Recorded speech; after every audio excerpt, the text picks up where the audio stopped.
A spectacular migration from Central Africa to the Arctic Circle is underway.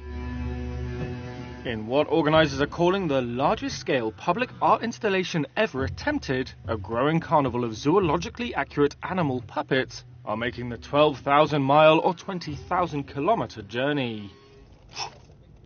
The ambitious 5-month odyssey aims to raise awareness around the climate emergency. For many years, the climate debate was led by science. Amir Nizar-Zuabi is artistic director of The Herds.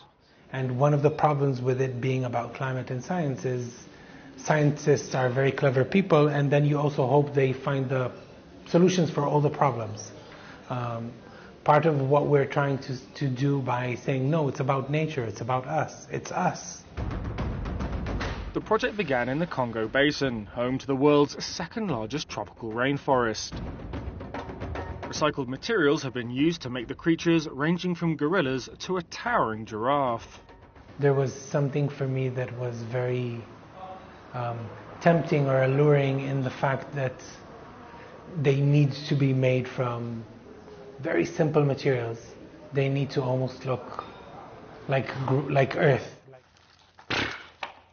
The puppets have also been engineered to move realistically, explains puppetry designer Sipho Ngola. So you actually research an animal, then you really study that animal carefully, you watch it carefully, which body parts moves when it's breathing and which body parts moves first when it's about to walk.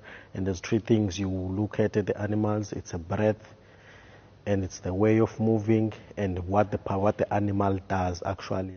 The procession is making stops as it passes through countries including Nigeria, Senegal and Morocco, before crossing into Europe via Spain. In each city it visits, residents will be trained in puppet making and performance and will add their own animals. The migration aims to conclude at the Arctic Circle in August, having grown from a handful of species to a diverse array of wildlife that are increasingly threatened by a warming world.